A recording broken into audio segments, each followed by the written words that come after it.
I will be describing the definition of the ecosystem framework.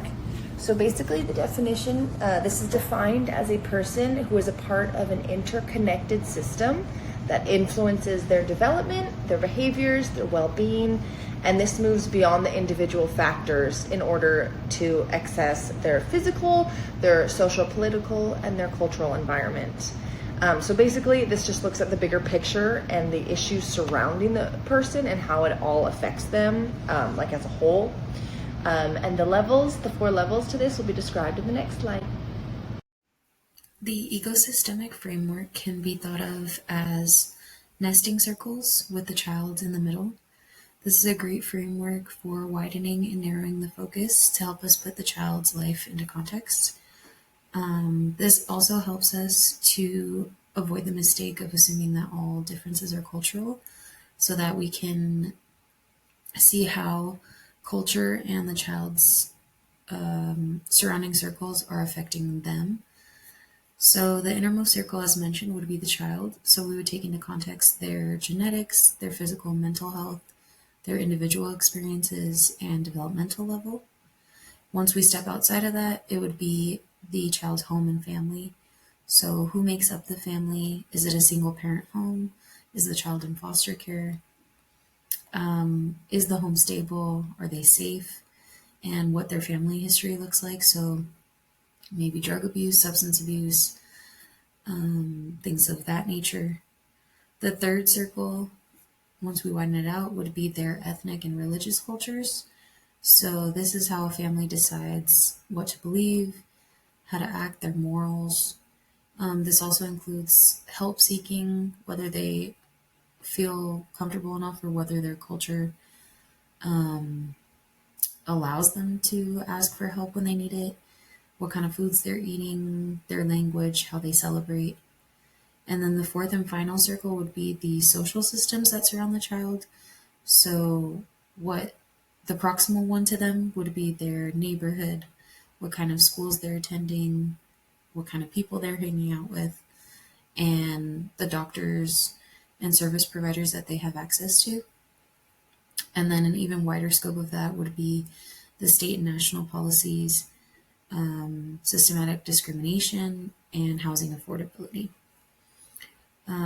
So as mentioned before, this helps to avoid making the mistake that all differences are cultural, because it can be easy and a common mistake for a helping professional who's working with someone of a different culture to just assume that the things that they're doing and how they act is just because they're from a different culture. So an example given in the textbook is a Salvadorian immigrant mother who yells at her children and spanks them when they disobey. The helping professional might just assume, oh, it's because that's their culture, when in reality it might be because the mom is fearful that if she loses control of her children in this new land, that she won't be able to keep them safe, or she might have her children taken away. So this is a great framework to just kind of put the child's life into perspective and context. Hello, I'm Erin, and I'm here to state and clarify just a few of the ways that using the ecosystemic framework process and looking at the bigger picture can benefit both the individuals that seek services and the professionals that provide them. Due to the bigger picture that is gained by professionals who have mastered applying the ecosystemic framework process, they tend to be better at helping individuals and families reach their goals for the greater good. Some of the benefits of the larger scale knowledge of clients include, but are not limited to, a broader understanding of possible underlying causes of abuse that could be occurring, being able to see beyond cultural differences for the reasons of abuse, an understanding of how the clients see themselves in their greater surrounding communities. This system also can help lower the feelings of anxiety that both the individuals and the professional may feel encountering different cultures, and it provides opportunities to build trust and rapport. This also gives you the ability, you get exposure to various new cultures, so this system is very important to being able to understand, relate, and provide services for different cultural backgrounds and the larger systems that involve them. A good example of this would be in Ukrainian culture, it is not common for people to ask for help from strangers. Self-reliance is a very valued belief in Ukraine.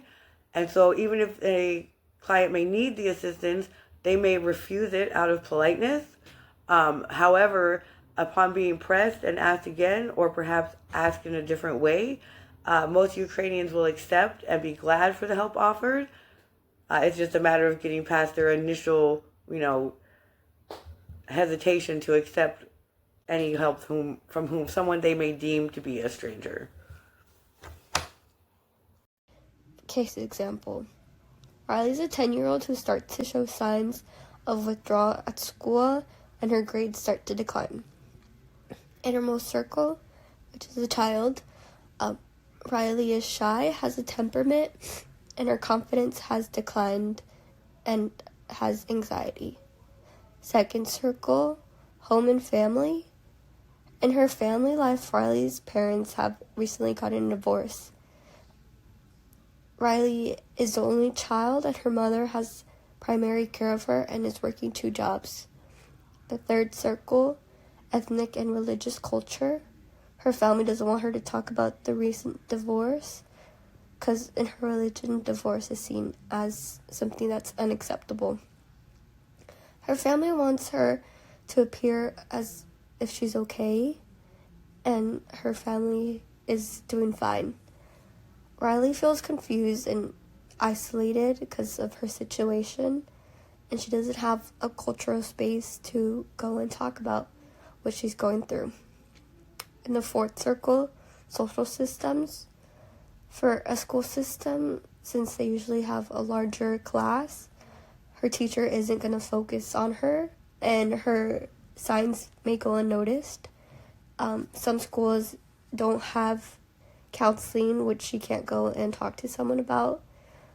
And then for community after-school programs may not be available for her.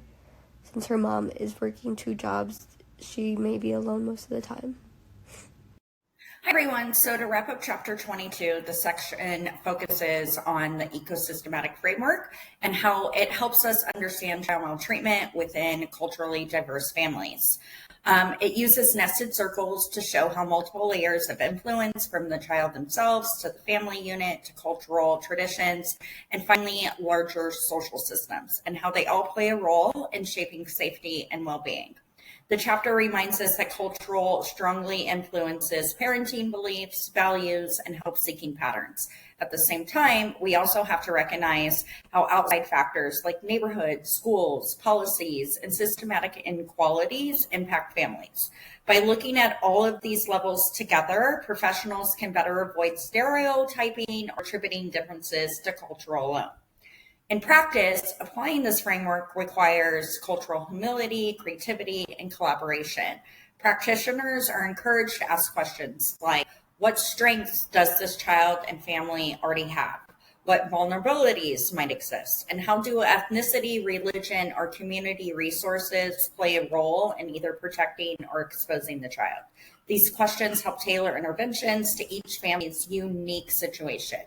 To conclude, the ecosystematic framework gives us a comprehensive and culturally sensitive approach to addressing child maltreatment. It reminds us to balance protecting children with respecting family autonomy while also building meaningful partnerships within families and communities. This perspective is critical for creating lasting, effective interventions that truly support diverse families. Thank you.